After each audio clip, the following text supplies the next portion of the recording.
mag somo norochore skund primar ma Bahati DC mayudre kar chung'od bura ma Hamisi e kaunti ma Vihiga toka klas mar orofa bedo kod okak e kore manyiso ni samoro nyalo ruombore piny gino manochuno mondo mi dar nyithindo mane some iye.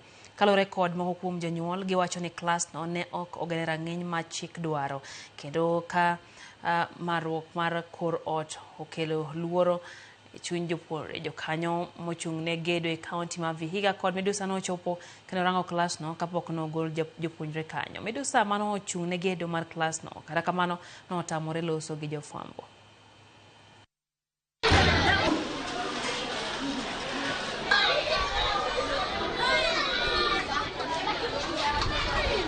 Tuliitwa hapa kwa kamati, tukakuja kukaa kwa gorofa hapo juu.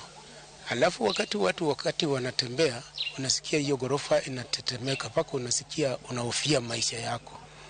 Basi tukauliza na hii ni nini? Basi sasa kile kilikuja kuniletea shida sana, watoto walisema ni watoe hapa ni wapeleke kwa shule ile inaitwa Ikonza, ndio imejengwa gorofa vizuri. Hati hii gorofa watoto wakirukaruka huko juu inabomoka mpaka madirisha yote. Na tena imeinama mahali kwa grade 7 mahali wanasomea. Sasa nikaangalia kitu chenye mtoto wangu ule nimezaa amehofia. Na mimi mzazi mwenyewe tena niliona na macho. Sasa nikisema nizidi kunyamaza, hii itaniletea shida. Vile ilianzishwa chini haikuwa imeanzishwa kwa ile muundo ya kujenga gorofa, lakini kwa sababu kuna gorofa hapa, mimi naona ni kama hiyo ndio imekuwa chanzo kikubwa cha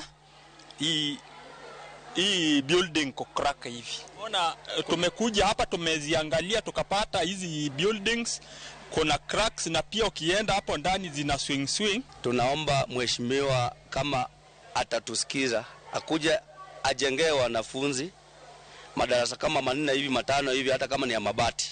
Please mkuja mbomoe hii kabla haijafanya maneno.